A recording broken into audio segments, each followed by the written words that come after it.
ये मनमानी आचरण होने पर फिर कृपा काम नहीं करती।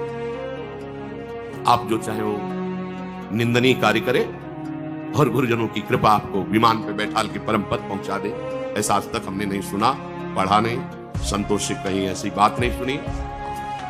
थे पूर्व में पापाचारी, पर जब से संत समागम किया, आज्ञा पर पूरा जीवन दे दिया, तो जगत बंदनी महात्मा बन गए, ऐसा सुना, ऐसा पढ़ा।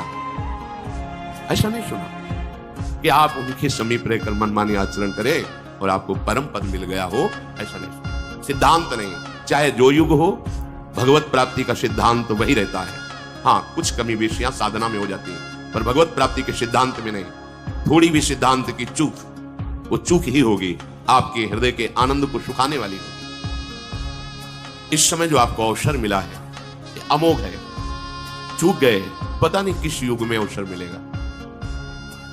4,32,000 में तो अभी 5,000 के ऊपर कुछ हुआ है। बहुत बड़ा समय इस राजा का है, कलयुग का। और ये कपट, कुटिलता, व्यभिचार, हिंसा, मदिरापान, तीर्थ कीड़ा, इसका ही उत्साह बढ़ाएगा। इसका राज्य है। अगर बच सकते हो, एकमात्र समर्थ है जो तुम्हें इस कलिकाल में बचा सकता है, वो भगवत नाम। नाम चल रहा और जो निषेध किया गया वो नहीं करते, बच जाओगे। जो अन्य युगों में भगवत प्राप्ति सहस्त्रों वर्ष की तपस्या से होती थी, कलयुग में नाम संकीर्तन मात्र से हो जाएगा। पर जो निषेध है वो मत करो। हम ये ध्यान नहीं देते, निषेध को उत्साह पूर्वक करते हैं, सोचते हैं आप देखें तुम कृपा कर लो। सिद्धांत नहीं है ना।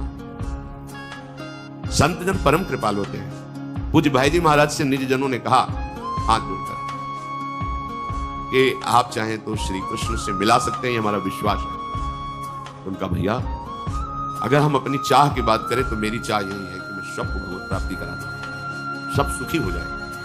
पर आपकी चाह के बिना श्री कृष्ण नहीं मिलेंगे। मेरी चाह तो है कि सबको भगवत प्राप्ति हो। आप चाह करो, अन्य चाहों को त्याग कर आप चाह करो कि मुझे प्रभु मिल जाए। आपकी चाह और हमारी चाह जब मिल जाएगी तो बहुत जल्दी भगवत प्राप्ति हो जाएगी। पर आप चाह पैदा करने वाले सत्संग को रोज सुनते हैं, पर अपनी चाह का आप आदर देते हैं, भगवत प्राप्ति की चाह का कैसे कैसे संभाल सकते हैं? कैसे सुधार हो सकता है? आप इसे एक सांसारिक मनोरंजन समझते हैं, कैसे ऐसा हो सकता है? आप 4 बजे आके सत्संग में बैठते हैं, ये सांसारिक मनोरंजन कैसे हो सकता है? और अगर आप इसे मनोरंजन नहीं समझते तो आप इसको धारण क्यों नहीं करते? दोनों बातें। अगर आप इसे सत्य समझते हैं, सौभाग्य समझते हैं, तो आप धारण क्यों नहीं करते? अगर धारण करते तो आपकी दुर्दशा नहीं होती। ये जो मन आपको वासनाओं में फंसा करके आपकी दुर्दशा करता है, ये नहीं कर सकता। बिना ही प्रयास हो ही भवभंगा। आपको प्रयास नहीं करना पड़ेगा। अगर सत्संग मिल रहा है तो बिना ही प्रयास हो ही भवभंगा।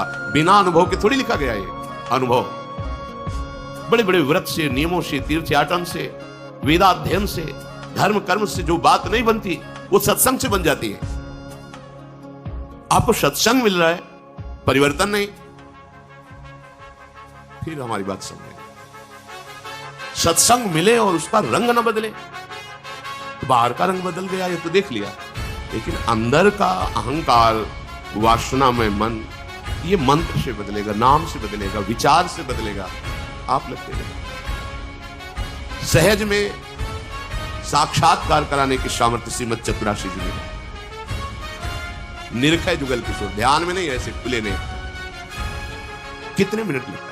कितना बड़ा लाभ। अगर आप रफ्तार से गायन करें तो 45 मिनट, थोड़ा मन घंटा, सवा घंटा, राग पूर्वक गान करें 1.25 घंटा। 24 घंटे में एक बार चतुराशी जी कर ली तो 84 लाख योनियों में जो जाने का कर्म बंधन था वो नष्ट हो गया। छूटी 84 भ्रमण थे। ये सब ऐसे महापुरुषों के वचन है कि भगवान अपना प्रण भूल सकते हैं, लेकिन इन प्रेम सिद्ध महापुरुषों के वचन नहीं। भीष्म जी के वचन के लिए अपने प्रण को तोड़ दिया। फिर ये तो महाप्रेमी जन है जो प्रियालाल की सहचरी भावना में सिद्ध होकर 8 पहर सेवा में है। एक बार चतुराशी जी का रोज गायन